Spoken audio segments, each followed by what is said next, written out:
Self inductance આજનો પ્રયોગ આપણે અત્યાર સુધી જે ભણી ગયા એમાં એટલું તો આપણે સમજી ગયા છે કે ગુચળા સાથે સંકળાયેલા ચુંબકીય ફ્લક્સમાં ફેરફાર થાય તો ગુચળું શું કરશે સામે વિરુદ્ધ દિશામાં ચુંબકીય ક્ષેત્ર ઉત્પન્ન કરશે કારણ કે ગુચળું એવું નથી ઈચ્છું કે એની સાથે જે ચુંબકીય ક્ષેત્ર છે એમાં ફેરફાર થાય તો જેવું ચુંબકીય ક્ષેત્ર એની સાથે સંકળાશે કે સામે શું કરશે વિરુદ્ધ દિશામાં ચુંબકીય ક્ષેત્ર લગાવશે ઘણું બધું લેન્ઝિસ લો ફેરાડે લો ઇવન એડી કરંટમાં પ્લેટ માટે પણ આપણે આ ભણી ગયા છીએ તો સેલ્ફ ઇન્ડક્ટન્સ કોઈ એક એવું ગુચળું લઈએ કોઈ એવી કોઇલ લઈએ કે જેની સાથે સંકળાયેલું ચુંબકીય ક્ષેત્ર છે એ બદલાય તો આપણે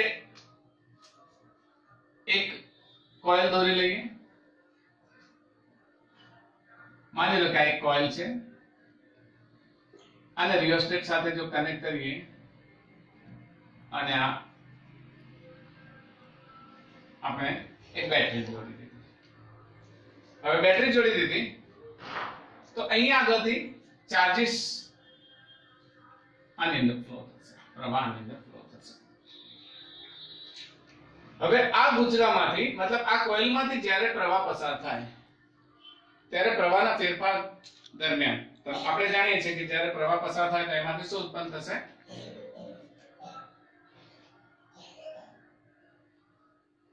એસોસિએટેડ મેગ્નેટિક ફીલ્ડ લાઇન બનશે ને આપણે જાણીએ છીએ કે મેગ્નેટિક ફીલ્ડ લાઇન હવે આ દિશામાં પ્રવાહ વહે છે આ દિશામાં પ્રવાહ વહે છે તો મેગ્નેટિક ફીલ્ડ આ દિશામાં આપણે માની લઈએ કે બને છે આ દિશામાં બનશે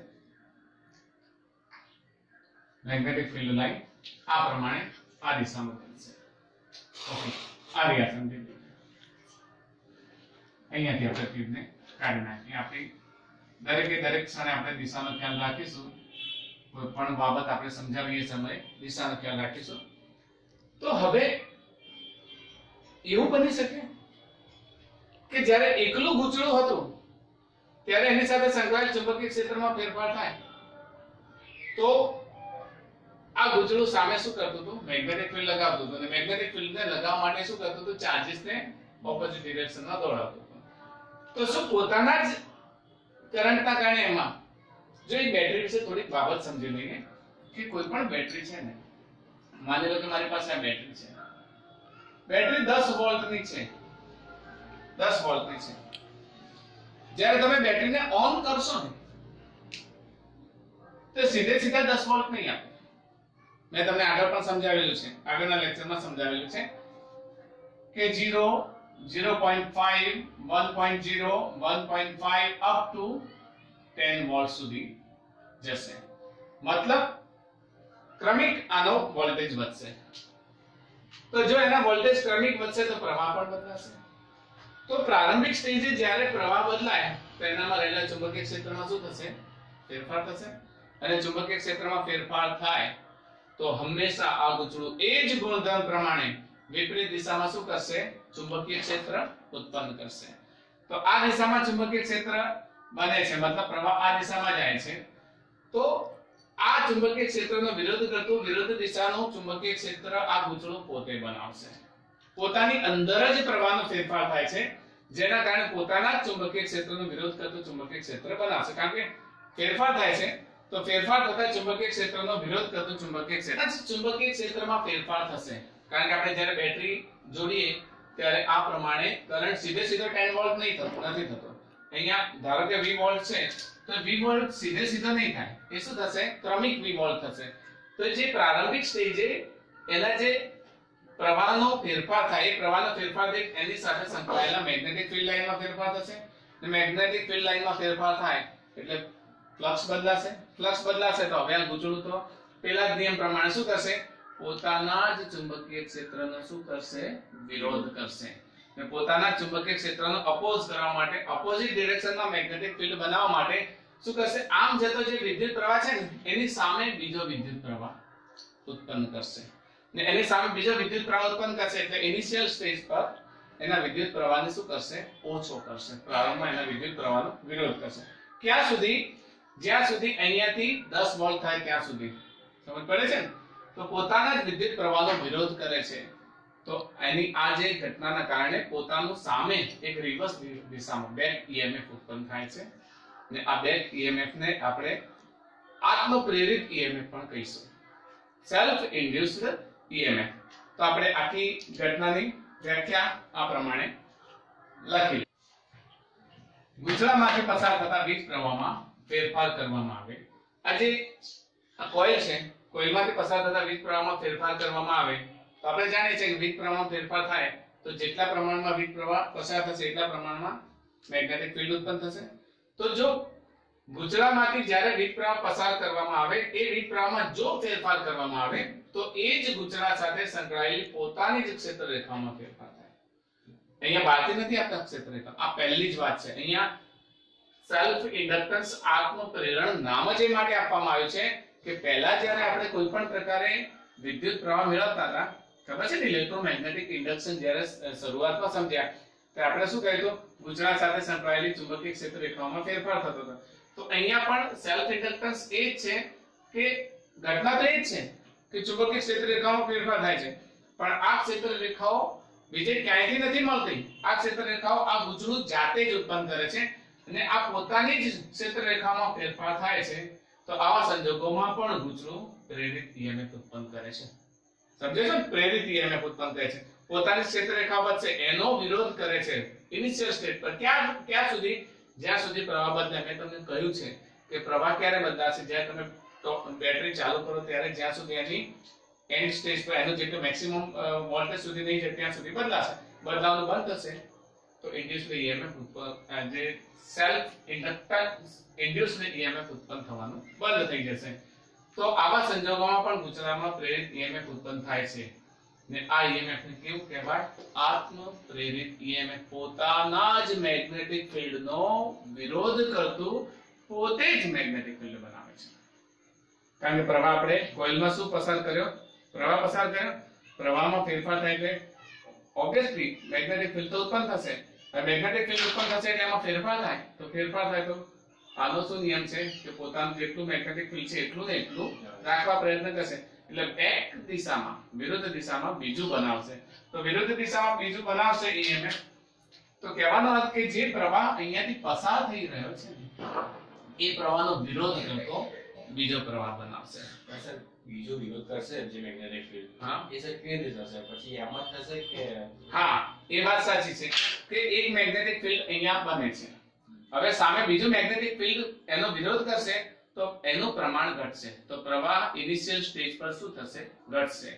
ઉદાહરણ લઈએ કે જ્યારે તમે સ્વિચ પાડો છો 10 મેગ્નેટિક ફીલ્ડ લાઈન બની તો એને 10 સામે મેગ્નેટિક ફીલ્ડ લાઈન બને, પણ એ કમજોર થઈ ગઈ. તો હવે સામે બીજી 10 મેગ્નેટિક ફીલ્ડ લાઈન બની તો આ બાજુ કેટલી બનાવશે? 8 બનાવશે. તો 2 વધી. હવે એ 8 નો વિરોધ કરતો ફરી પાછું 6 બનાવશે તો આ બાજુ 4 વધી. પછી 4 બનાવશે તો આ બાજુ 6 વધી. 2 બનાવશે અને છેલ્લે પેલાની 10 એ 10 થઈ, બદલાવાનું બંધ થઈ ગયું. હવે પ્રેરિત ઈએમએફ જે બેક ઈએમએફ બને છે બનવાનું બંધ થઈ. મતલબ જેમ જેમ બેટરી પોતાની એન્ડ, હમણાં મેં સમજાવ્યું કે બેટરી ડાયરેક્ટ 10 વોલ્ટ નથી થતી, એને 10 વોલ્ટ થવા માટે થોડો સમય જોઈએ. એ સમય દરમિયાન જ પ્રેરિત ઈએમએફ ઉત્પન્ન થાય છે. જેવો બદલાવાનું બંધ થઈ જશે તો પ્રેરિત ઈએમએફ ઉત્પન્ન થવાનું શું થઈ જશે? બંધ થઈ જશે. તો આ ઘટના છે ને એ મોટા ભાગે બેટરીની ઓન ઓફ પ્રક્રિયા દરમિયાન, જે ઓન ઓફ થાય છે ઓન ઓફ પ્રક્રિયા દરમિયાન આ કોઇલની અંદર જોવા મળે છે. હું તમને પરફેક્ટલી ઓન થાય ત્યારે શું થાય ને ઓફ ત્યારે શું થાય એનો આખો ગ્રાફ અને બંનેનું સમજાવી દઈશ કે શું કહેવા માંગે છે. તો ચલો અહીંયા એટલી બાબતને તો ધ્યાનમાં રાખી લઈએ કે ઉત્પન્ન થતું જે ફ્લક્સ છે એ ફ્લક્સ કોના સમપ્રમાણમાં બદલાય? મેં પહેલા જ કહ્યું કે 2 વોલ્ટ ગયા તો 10 થઈ, બીજા 2 વોલ્ટ ગયા તો આમ 10 વોલ્ટમાં 2 વોલ્ટનો વધારો થતો એ પ્રમાણે ફ્લક્સ પણ બદલાશે ને. તો ફ્લક્સ ફાઈ કોના સમપ્રમાણમાં હશે? ગુંચળા સાથે. ગુંચળામાં જે ફેરફાર સંકળાયેલું ફ્લક્સ છે કોના સમપ્રમાણમાં હશે? પ્રવાહના. તો એ લખીશું કે ગુચળા સાથે સંકળાયેલું ફ્લક્સ ગુચળા સાથે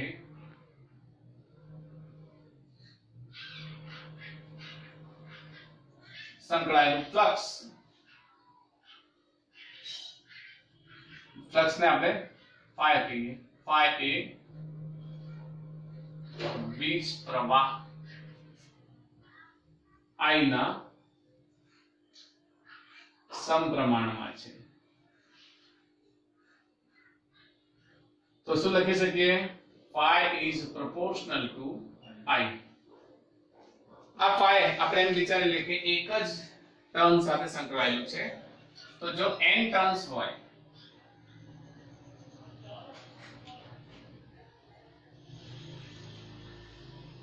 જો ગુચળામાં n આટા હોય અને દરેક આટા સાથે સંકળાયેલું ફ્લક્સ જો phi હોય તો આપણે એટલું લખી શકીએ દરેક આટા સાથે સંકળાયેલું flux n phi is proportional to I. બરાબર? આપણે આ સમપ્રમાણતાનું ચિહ્ન દૂર કરવું છે તો શું લખીશું? n phi is equals to Li, જ્યાં L ને ગુચળાનું આત્મ પ્રેરકત્વ કહે છે. L ને શું કહીશું? ગુચળાનું આત્મ પ્રેરકત્વ, સેલ્ફ ઇન્ડક્ટન્સ. ને શું કહીશું? Self inductance.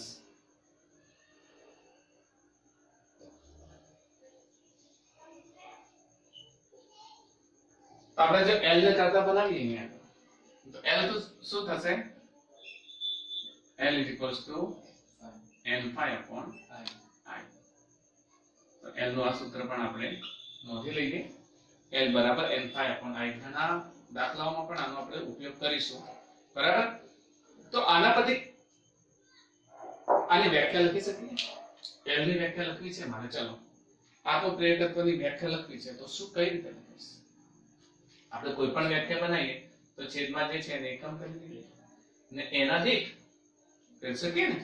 તો અહીંયા શું લખી શકીએ કે ગુચળાના એકમ પ્રવાહ દીઠ સંકળાયેલું ફ્લક્સ એને આપણે શું કહીશું? ગુચળા સાથે સંકળાયેલું આત્મ પ્રેરકત્વ. આત્મ પ્રેરકત્વની વ્યાખ્યા આ પ્રમાણે આપણે સમજી શકીએ. તો ચલો આત્મ પ્રેરકત્વની વ્યાખ્યાને આપણે નોંધી લઈએ. તો આપણે વ્યાખ્યાને આ પ્રમાણે સમજીશું કે ગુચળામાં એકમ પ્રવાહ દીઠ ઉદ્ભવતા ફ્લક્સને ગુચળા સાથે સંકળાયેલું આત્મ પ્રેરકત્વ કહે છે. યાદ રહેશે ને? અને સિમ્પલમાં યાદ રાખીશું કે આ જે આપણું સૂત્ર છે સૂત્ર પ્રમાણે આપણે આ વ્યાખ્યાને સમજાવી શકીએ. બીજી વાત કે આ જે આત્મ પ્રેરકત્વ L છે સેલ્ફ ઇન્ડક્ટન્સ એ કઈ કઈ બાબતો પર આધાર રાખે છે? તો એક તો જે આપણે કોઇલ લીધી છે એ કોઇલના પરિમાણ પર. કોઇલના પરિમાણ પર. બીજું તેના આકાર પર. કયા આકારની કોઇલ છે? કોઇલનું પરિમાણ, કોઇલનો આકાર. બીજું કે એની અંદર નંબર ઓફ ટર્ન્સ કેટલા છે. બરાબર? તો આ જે ત્રીજી બાબત એમાં આંટાની સંખ્યા કેટલી છે. અને ચોથી અગત્યની વાત કે કયા માધ્યમમાં છે. મતલબ એ કયા મીડિયમમાં છે કોઇલ. એરમાં છે ધારો કે કોઈ એ કોઇલને કોઈ મીડિયમની અંદર પ્લાસ્ટિકની અંદર એક્ઝેક્ટ પ્લાસ્ટિકનો છે પ્લાસ્ટિકની અંદર પેક કરેલી છે. કયા મીડિયમમાં છે? તો કે એની આજુબાજુનું અંદર બધું જ આવરણ કેવું છે? પ્લાસ્ટિક છે. તો મતલબ માધ્યમ પર આધાર રાખે છે. માધ્યમ પર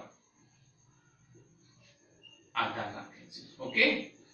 તો આ ચાર બાબતને યાદ રાખીશું કે જે આત્મ પ્રેરકત્વ છે તે કોઇલના પરિમાણ પર, આકાર પર, આંટાની સંખ્યા પર અને જે માધ્યમ હોય તે માધ્યમ પર આધાર રાખે છે.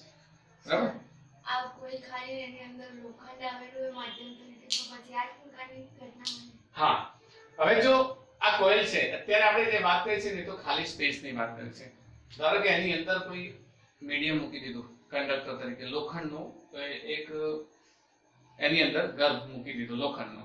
તો હવે એની અંદર જ્યારે આ મેગ્નેટિક ફિલ્ડ લાઈન પસાર થશે તો એના આત્મપ્રેરકત્વ અનેક ગણું વધી જાય. આત્મપ્રેરકત્વ અનેક ગણું વધી જાય કારણ કે L = N∅/I પ્રમાણે જે એની અંદર જે મેગ્નેટિક ફિલ્ડ લાઈન છે એ west of magnetic field line અંદરથી મેગ્નેટિક ફિલ્ડ લાઈન બધી એની અંદરથી પસાર થશે. હવે જે વિરોધ કરતી મેગ્નેટિક ફિલ્ડ લાઈન છે એ પણ વધશે. સામે શું થશે? phi માં ફેરફાર વધશે તો phi વધશે એટલે શું વધશે? ઓટોમેટિક L વધશે. તો જ્યારે એની અંદર કોઈ કંડક્ટર મૂકી દેવામાં આવે ત્યારે આ એના ફ્લક્સ L માં શું થશે? અનેક ગણો વધારો થશે. તો હવે આને હજુ થોડાક સરળ સ્વરૂપે સમજી લઈએ તો આ સૂત્રને હજુ થોડાક L I = N∅ થોડાક રૂપાંતરિત સ્વરૂપે આ સૂત્રને આપણે જોઈ લઈએ. તો આ સમીકરણનું સમયની સાપેક્ષ વિકલન કરીએ. સમયની સાપેક્ષ વિકલન કરતા શું થશે? L di/dt = N dϕ/dt. આને નંબર 2 આપીએ. આગળ આપણે ઓલરેડી નંબર 1 આપી ચૂક્યા છીએ. હવે આપણે આ સમીકરણ જોઈ તમને શું યાદ આવે છે? કઈ યાદ આવે છે? યસ, ફેરાડેનો નિયમ. તો ફેરાડેનો નિયમ આપણને શું કહે છે? ફેરાડેના નિયમ પરથી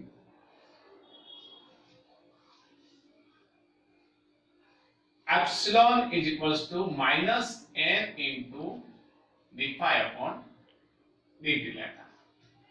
બોલો અહીંયા n dϕ/dt એની જગ્યાએ એપ્સિલોન લેવું છે તો આપણે શું લખી શકીએ?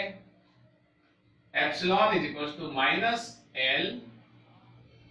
di/dt લઈ શકીએ. આ માઈનસ ને આ બાજુ લઈએ તો આ બંને બાજુ માઈનસ વડે ગુણો તો આ માઈનસ થઈ જશે. તો આ માઈનસ ની જગ્યાએ એપ્સિલોન લીધું તો આ બાજુ માઈનસ રહેશે. So this is equation number 2. હવે અહીંયા એક નાનકડી બાબતને યાદ કરી લઈએ કે જો પ્રવાહનો ફેરફાર યુનિટ હોય, એકમ ફેરફાર હોય તો જે આત્મપ્રેરકત્વ છે એ કેટલું થશે? di/dt જો 1 હોય તો L = શું થશે? એપ્સિલોન. એપ્સિલોન થશે ને. તો અહીંયા આ બાબતને ખાસ થોડી વ્યવસ્થિત રીતે સમજીએ. જો di/dt બરાબર 1 એટલે કે પ્રવાહમાં થતો ફેરફાર કેવો હોય? એકમ. તો એ સમયે એપ્સિલોન = શું થશે? Minus n. એનો અર્થ એવો થયો કે જો એકમ પ્રવાહ દીઠ ફેરફાર થશે તો સામે જે EMF બનશે ને મતલબ આત્મપ્રેરકત્વ એ આત્મપ્રેરકત્વ કોના જેટલું બનશે? એપ્સિલોન જેટલું બનશે. એપ્સિલોન = -l પણ એની ડિરેક્શન કેવી હશે? વિપરીત દિશામાં. યાદ રાખજો ફરીથી કે ગુચરામાંથી પસાર થતા વીજ પ્રવાહમાં ફેરફાર કરવામાં આવે ત્યારે ગુચરા સાથે સંકળાયેલી પોતાની જ ક્ષેત્ર રેખાઓ આ જે પોતાની ક્ષેત્ર રેખાઓ છે આ ક્ષેત્ર રેખાઓમાં શું થાય છે? ફેરફાર થાય છે. હવે આ ફેરફાર કોના કારણે થાય છે? પ્રવાહનો ફેરફારના કારણે. તો જો આ પ્રવાહનો ફેરફાર જ યુનિટ કરી લઈએ તો આ ઇક્વેશન પ્રમાણે પણ આપણને એપ્સિલોન = શું મળે છે? -l મળે છે. હવે l ને હજુ પણ ઇક્વેશન સ્વરૂપે લખવું હોય તો સમીકરણ 2 પરથી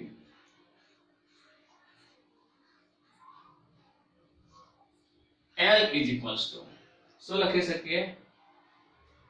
epsilon divided by pi/dt. Epsilon divided by di/dt. આ માઈનસ ચિહ્ન આપણે કન્ટિન્યુ રાખીએ. બરાબર?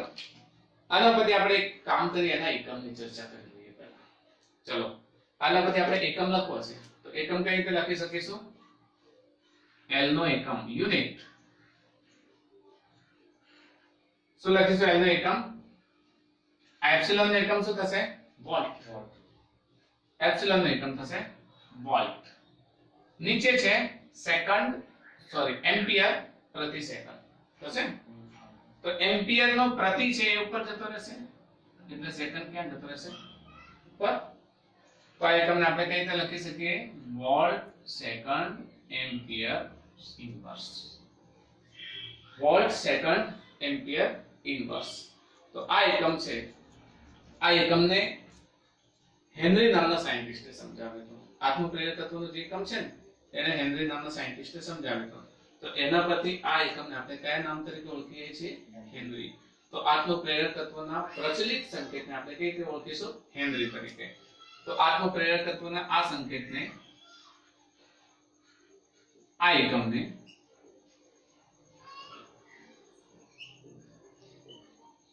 હેનરી H તરીકે ઓળખીશું. બરાબર. તમે કહી શકો આના પરથી હેનરીની વ્યાખ્યા આપણે કઈ રીતે બનાવી શકીએ? L નો એકમ છે એની વ્યાખ્યા કઈ રીતે બનાવી શકીએ? આપણે એક હેનરી લેવું છે. ચલો હેનરીની વ્યાખ્યા બદલાઈએ.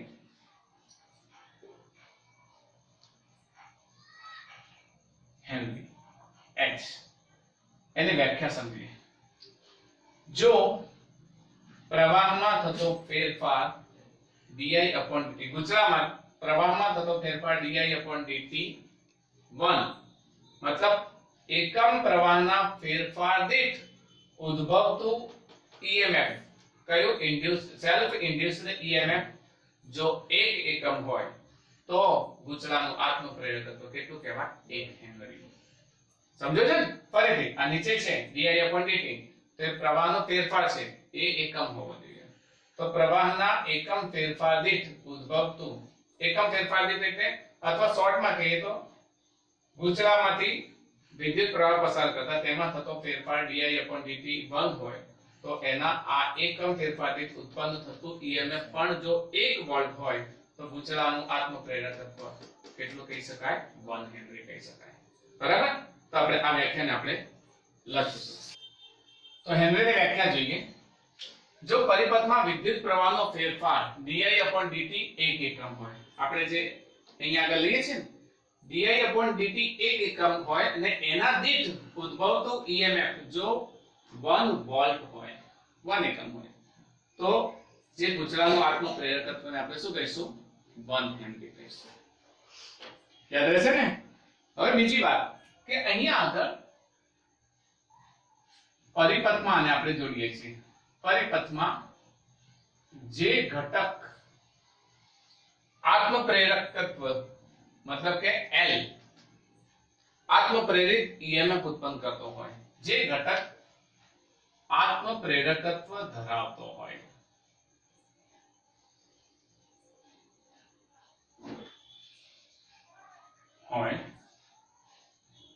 તેને આપણે શું કહીશું ઇન્ડક્ટર. ઇન્ડક્ટર કહે છે. મિત્રો આને શું છે ઘણી જગ્યાએ સર્કિટમાં ઉપયોગ થાય છે, ઘણી જગ્યાએ. તો એના ઉપયોગોની પણ ચર્ચા કરીશ તમારી સાથે. પણ જ્યારે સર્કિટમાં જોડીએ છીએ ત્યારે એને પ્રોપર સંકેત છે. એ સંકેત આ પ્રમાણે છે કે ઇન્ડક્ટરને જ્યારે પણ જોડવામાં આવે છે ત્યારે ઇન્ડક્ટરને આ પ્રમાણે એક ગુચરાના સેટમાં એક છેડાને પોઝિટિવ નામ આપીશું અને એક છેડાને નેગેટિવ નામ આપીશું. પણ કયા છેડાને પોઝિટિવ નામ આપવામાં આવે છે તો યાદ રાખીશું જે છેડામાંથી પ્રવાહ અંદર જતો હોય તે છેડાને આપણે શું કહીશું ધન. મતલબ અહીંયાથી પ્રવાહ ક્યાં જતો હોય અંદર. સર્કિટમાં જ્યારે એન્ટર થાય ને અંદર પ્રવાહ તો એ છેડાને ધન કહીશું. ને એ જ પ્રમાણે જે છેડામાંથી પ્રવાહ બહાર આવતો હોય તેને આપણે શું કહીશું ઋણ. આને આપણે ઋણ કહીશું. ઇન્ડક્ટરના પરિપથમાં ઘણી જગ્યાએ ઉપયોગ થાય છે કારણ કે ઇન્ડક્ટર છે ને એ ઘણી વખત એક સાથે પ્રવાહ ન જોઈતો હોય ને ધીરે ધીરે પ્રવાહનો વધારો કરવો હોય તો એ જગ્યાએ ઇન્ડક્ટરનો ઉપયોગ થાય છે. ઓકે. તો ઇન્ડક્ટરના હજુ થોડો વધારે સમજૂતી આપણે મેળવીએ. ઇન્ડક્ટર સાથે સંકળાયેલી ઊર્જા આપણે જોઈએ છે કે જ્યારે વિદ્યુત પ્રવાહમાં ફેરફાર થાય ત્યારે ઇન્ડક્ટર શું કરશે બેક EMF ઉત્પન્ન કરશે. ઇન્ડક્ટર હવે શું કરશે બેક EMF ઉત્પન્ન કરશે. ફરીથી થોડી પ્રોસેસને સમજાવી દઉં કે જ્યારે આપણે અહીંયા સ્વિચ ઓન કરીએ છીએ ત્યારે બેટરી જ્યારે 0 થી લઈને એના જેટલા નિશ્ચિત 10 20 30 જેટલી એની લિમિટ છે ત્યાં સુધી વધે એ દરમિયાન આના દ્વારા તો આ દિશામાં ઉત્પન્ન થાય છે પણ આ ઇન્ડક્ટર શું કરશે એનો વિરોધ કરવા માટે વિપરીત દિશામાં એક બીજું મેગ્નેટિક ફિલ્ડ પોતાનો જ ઉત્પન્ન કરે છે. વિપરીત દિશામાં એ મેગ્નેટિક ફિલ્ડ શું કરશે વાસ્તવમાં આપણે મેગ્નેટિક ફિલ્ડના સંદર્ભમાં હવે વાત નથી કરતા કે આ પ્રવાહ આ દિશામાં જઈ રહ્યો છે. ધારો કે આ પ્રવાહ દિશામાં જઈ રહ્યો છે તો ફેરફાર દરમિયાન બીજો એક પ્રવાહ એનો સામે આવશે અને પ્રવાહના મૂલ્યમાં શું કરશે ઘટાડો થશે. તો આ પ્રવાહ સામો બીજો આવશે તો એનો મતલબ શું થઈ ગયો કે વિપરીત દિશામાં શું થઈ ગયું EMF. આ ક્યાં સુધી ઉત્પન્ન થશે જ્યાં સુધી પ્રવાહની મેક્સિમમ લિમિટ મતલબ બદલાતો રહેશે ત્યાં સુધી. એટલે બદલાવાનો પ્રવાહ બંધ કરશે તો આ બેક EMF શું થશે ઉત્પન્ન થતું બંધ થઈ જશે. તો ઇન્ડક્ટર પોતાની અંદર એક એનર્જી સ્ટોર કરીને રાખે છે. નોર્મલી ઇન્ડક્ટરની અંદર જે એનર્જી સ્ટોર થાય છે એ મેગ્નેટિક મતલબ ચુંબકીય ઊર્જા સ્વરૂપે સંગ્રહ થાય છે કારણ કે એના અંદર બીજો કોઈ તો નથી કોઈ માધ્યમ નથી કોઈ એવા પ્રકારની કોઈ એવી ગોઠવણ નથી કે જેથી એની અંદર એનર્જી સ્ટોર થાય. નોર્મલી આપણી બેટરી હોય તો એમાં કેમિકલ સ્વરૂપે આપણે એનર્જી સ્ટોર કરીએ છીએ પણ આની અંદર જે એનર્જી સ્ટોર થાય છે એ મેગ્નેટિક ફિલ્ડ સ્વરૂપે સ્ટોર થાય છે ચુંબકીય ક્ષેત્ર સ્વરૂપે સ્ટોર થાય છે. તો ચુંબકીય ક્ષેત્ર સ્વરૂપે સ્ટોર થાય છે એને આપણે સમજીએ. આપણે અહીંયા જે ઇક્વેશન મેળવ્યા છે L di/dt n d∅dt equation number 2 અને આ એપ્સિલોન આ 2 આપ્યું છે અને 3 કરી દઈએ ઇક્વેશન નંબર 3. તો આ ઇક્વેશન નંબર 3 ને આપણે યાદ કરીએ. સમીકરણ નંબર 3 તો અહીંયા લખીશું જો ઇન્ડક્ટરમાં ઉદ્ભવતું આત્મ પ્રેરિત EMF એપ્સિલોન હોય તો અહીંયા જે ઋણ નિશાની છે ને વાસ્તવમાં ઓપોઝિટ ડિરેક્શન બતાવે છે. હાલ આપણે એનર્જી સ્વરૂપે આ જે ઓપોઝિટ ડિરેક્શનમાં ઉત્પન્ન થાય છે એ બતાવે છે. ઇન શોર્ટ તમે નથી કહેતા કે લેન્ઝીસ લો ની હાજરી આ લેન્ઝીસ લો ની હાજરી દર્શાવે છે. તો આ જે એપ્સિલોન છે એનું મૂલ્ય લઈએ તો એપ્સિલોન ઇઝ ઇક્વલ્સ ટુ શું થશે L di/dt. ઓકે આપણે પાવર શોધવો છે ધારો કે ઊર્જા શોધવી છે આત્મ પ્રેરિત EMF આપણી પાસે એપ્સિલોન છે અને આપણે ઊર્જા શોધવી છે. ચલો વિદ્યુત પાવર શું થશે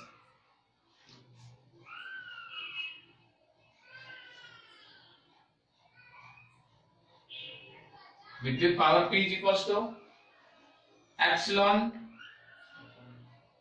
I થશે. વિદ્યુત power P is equals to epsilon I. આપણી પાસે એપ્સિલોન છે કેટલા થશે epsilon L di/dt into I. પાવરની વ્યાખ્યા જાણો છો ને પાવર શું છે એકમ સમયમાં થતું કાર્ય. રાઈટ તો આ પાવરને આપણે શું લખી શકીએ d⍵/dt. આપણે એનર્જી જોઈએ છે ઊર્જા જોઈએ છે તો ઊર્જા જોઈએ છે તો કાર્ય મેળવીએ તો કાર્યનો ફેરફાર એ ઊર્જા સ્વરૂપે લઈ શકાય. કાર્યના ફેરફારને આપણે કયા સ્વરૂપે લઈ શકીએ ઊર્જા સ્વરૂપે. તો we want d⍵. તો d⍵ ને આપણે કેવી રીતે મેળવીશું this is d⍵ is equals to L into I di/dt. તો અહીંયા dt બંને નીકળી જશે અહીંયા આ dt ને આ dt બંને શું થશે નીકળી જશે. તો d⍵ is equal to L I dN. હવે આપણે કાર્ય જોઈએ છે તો W મેળવવા માટે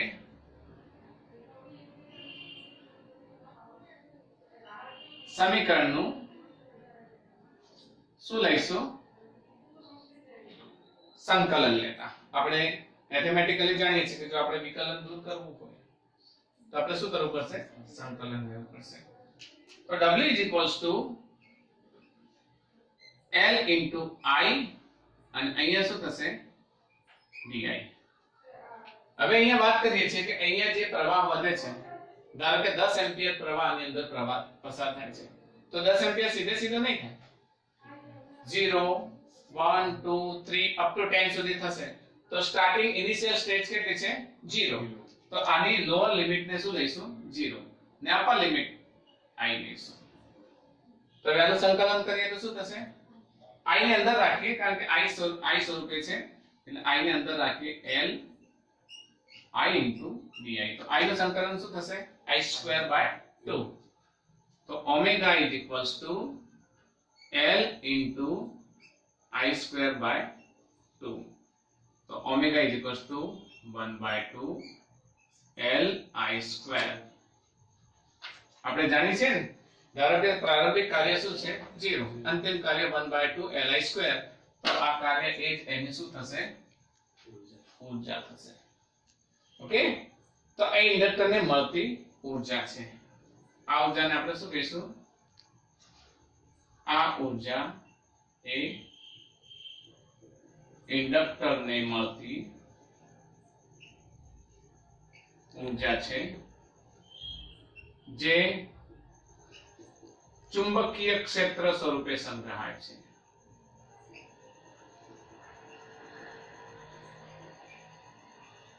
કયા સ્વરૂપે એનો સંગ્રહ થાય છે? ચુંબકીય ક્ષેત્ર સ્વરૂપે. હવે એ સમજીએ કે જ્યારે મિકેનિક્સ તમે ભણ્યા તો મિકેનિક્સમાં જે ક્વોન્ટિટી દળની હતી, માસ, એ જ ક્વોન્ટિટી ને અહીંયા વિદ્યુત શાસ્ત્રમાં L ને લઈશું. બરાબર? મતલબ કે યાંત્રિક રાશિ, માની લો કે યાંત્રિક રાશિ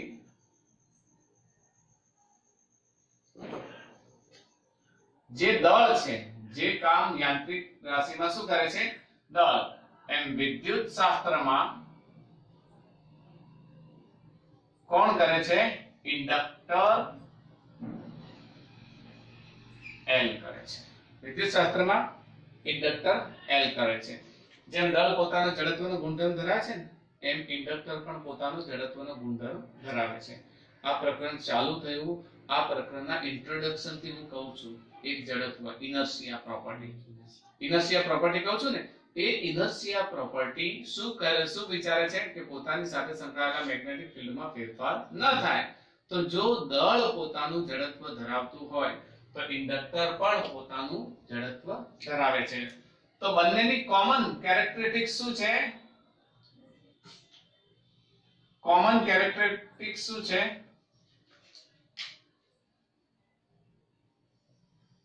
શું છે?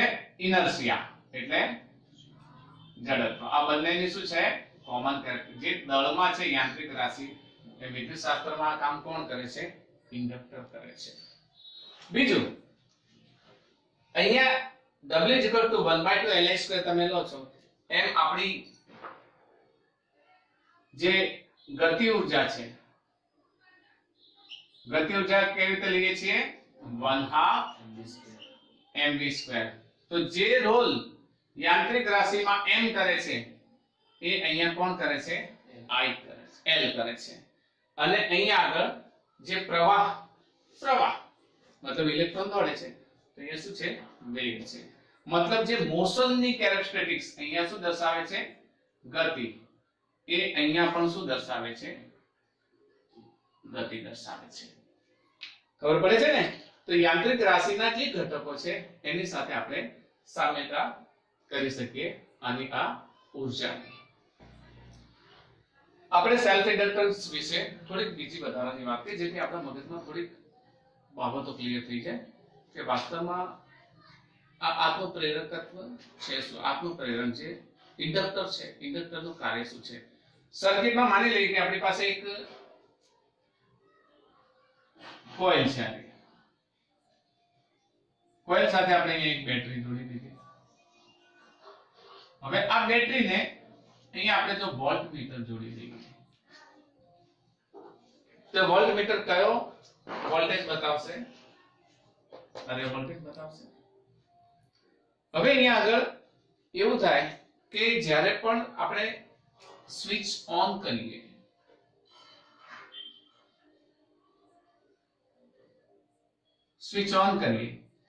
ત્યારે અહીંયાથી જ્યારે જે પ્રવાહ પસાર થશે એ પ્રવાહ દીઠ અહીંયાથી પ્રવાહ પસાર થશે તો પ્રવાહ દીઠ એના સામે એક બેક ઈએમએફ લાગશે, રિવર્સ ઈએમએફ.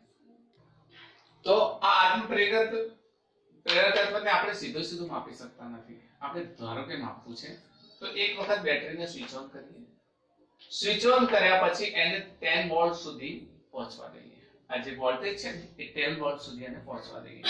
10 વોલ્ટ સુધી જેવું પહોંચે આપણે સ્વિચ ઓફ કરી દઈએ ત્યારે એ જે બેક ઈએમએફ નું મૂલ્ય વોલ્ટમીટર દ્વારા આપણે મેળવી શકીએ છીએ.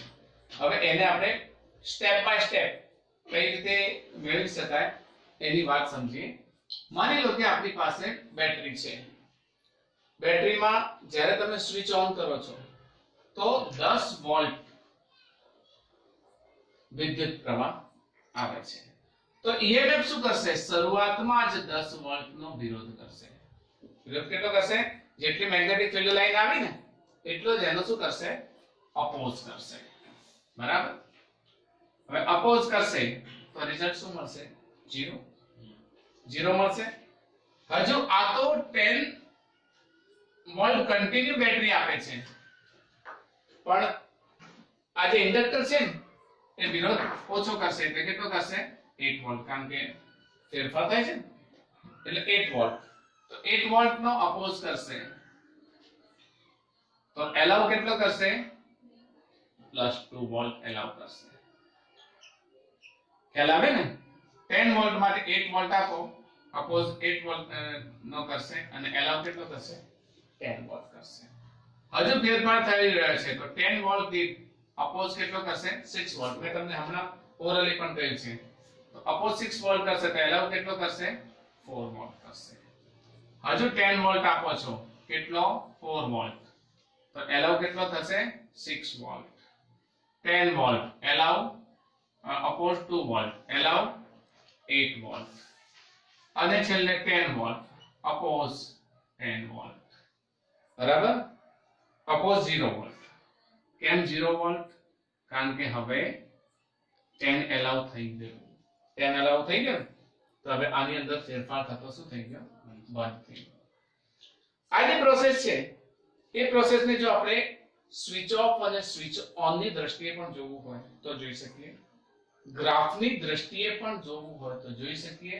અને di/df જે ફેરફાર છે એ ફેરફાર ગ્રેજ્યુઅલી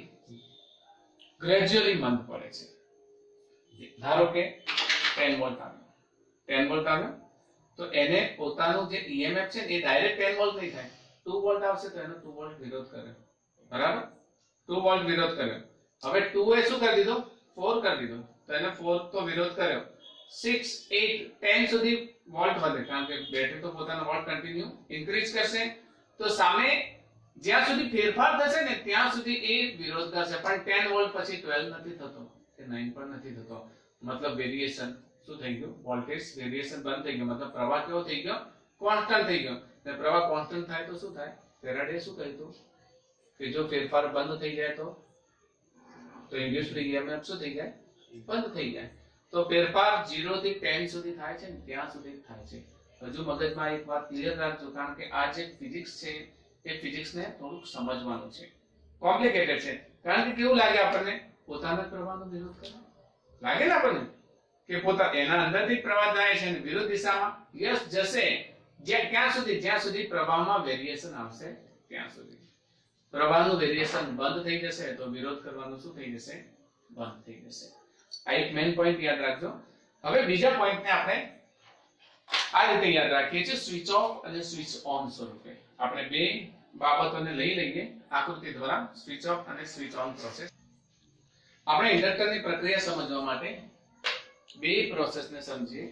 કારણ કે જ્યારે તમે સર્કિટ ચાલુ કરો છો ત્યારે બે જ ક્ષણ હોય છે કે જે ક્ષણે પ્રવાહમાં ફેરફાર થાય. પહેલો ક્ષણ કયો? જ્યારે તમે સ્વિચ ચાલુ કરો છો. સ્વિચ ચાલુ કરો છો એટલે બેટરી 0 થી લઈ અને એના મેક્સિમમ વોલ્ટ સુધી જશે. પછી એ પ્રોસેસ ચાલુ રહે છે જ્યાં સુધી તમે સર્કિટનો ઉપયોગ કરો છો ત્યાં સુધી એમાં કોઈ પ્રવાહનો ફેરફાર નથી થતો. પણ એન્ડમાં જ્યારે તમે સ્વિચ ઓફ કરો છો ત્યારે તે V થી લઈ અને 0 સુધી પહોંચે છે. મતલબ કે સ્વિચ ઓન કરતી વખતે ઉદાહરણ લઈએ કે ધારો કે 10 વોલ્ટની બેટરી છે તો સ્વિચ ઓફ કરતા 0 થી 10 વોલ્ટ સુધી પહોંચશે.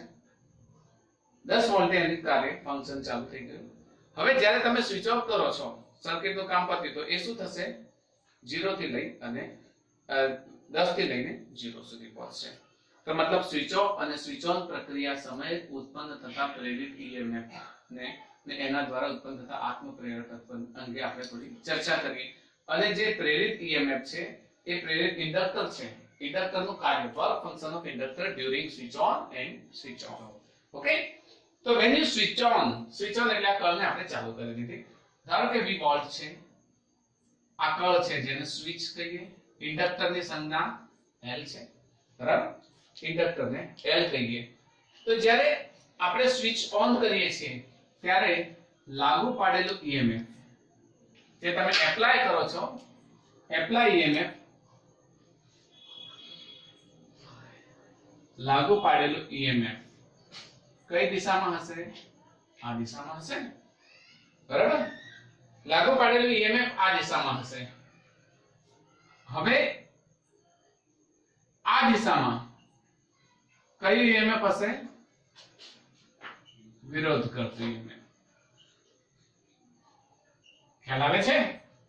જ્યારે વોલ્ટેજમાં વધારો થાય ત્યારે એનો વિરોધ કરે. જ્યારે કરંટ આવી જાય ત્યારે તેનો શું થશે?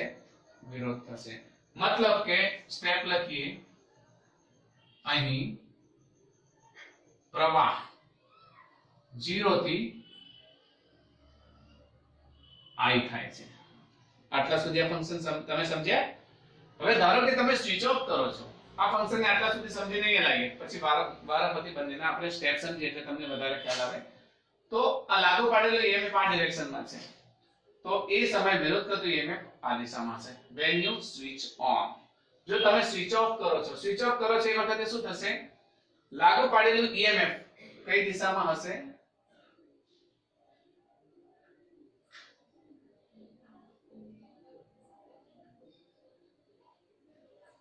બરાબર? તમે જે લાગુ પાડેલું EMF છે, સોરી, આ ડિરેક્શનમાં હશે, એ જ ડિરેક્શનમાં. હવે શું થશે? મેગ્નેટિક ફીલ્ડ લાઈન બદલાય. મેગ્નેટિક ફીલ્ડ લાઈન ઘટે છે તો એક ડિરેક્શનમાં ઉત્પન્ન કરશે. લેન્ઝીસ લો તમે ભણી ગયા છો ને? રિંગ છે, રિંગમાં આ સ્વિચ ઓન સમય વધારો થાય છે એટલે 10 ચુંબકીય ક્ષેત્ર એક સંકળાય છે, તે સામે 10 વિરોધ કરશે. તો અહીંયા વિરોધ કરતું EMF ઓપોઝિટ ડિરેક્શનમાં આવશે. અહીંયા આગળ 10 માંથી કેટલી થાય? 1, તો પોતાની બે જ દિશામાં ઉત્પન્ન કરશે. 6 થાય તો પોતાની ચારે જ દિશામાં ઉત્પન્ન કરશે. તો આપણું લાગુ પાડેલું EMF તો એક દિશામાં છે, તો વિરોધ કરતું EMF કેવું બનશે? અહીંયા વિરોધ કરતું EMF નહીં કહી શકાય, પણ કઈ EMF કહી શકાશે? પ્રેરિત EMF. બરાબર? તો અહીંયા વિરોધ કરતા EMF નો શબ્દ બદલીને આપણે શું લખી શકીએ? પ્રેરિત EMF. અહીંયા પણ વિરોધ કરતો EMF નહીં લખીએ, શું લખીશું? પ્રેરિત EMF. તો હવે ખ્યાલ આવ્યો? જ્યારે સ્વિચ ઓફ થાય છે, સ્વિચ ઓન થાય છે ત્યારે EMF શું કરે છે? ઓપોઝ કરે છે.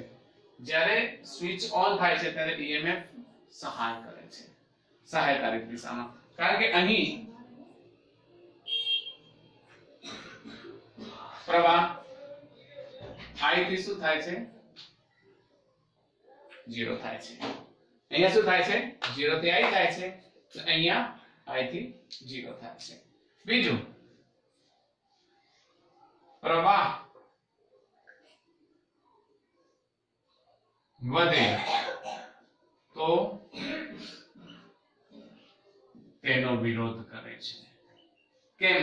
કારણ કે વધે છે ને, ચુંબકીય ક્ષેત્ર રેખાઓ વધે તો વિરુદ્ધ દિશામાં બનશે, તો પ્રવાહ વધે તો તેનો વિરોધ કરે છે. અહીંયા પ્રવાહ ઘટે તો તેમાં વધારો કરે છે. કે ખ્યાલ આવે ઇન્ડક્ટરનું કાર્ય? જ્યારે ઘટશે ત્યારે શું કરશે? વધારશે. હવે અહીંયા વધારાનો પ્રવાહ ક્યાં સુધી વધશે?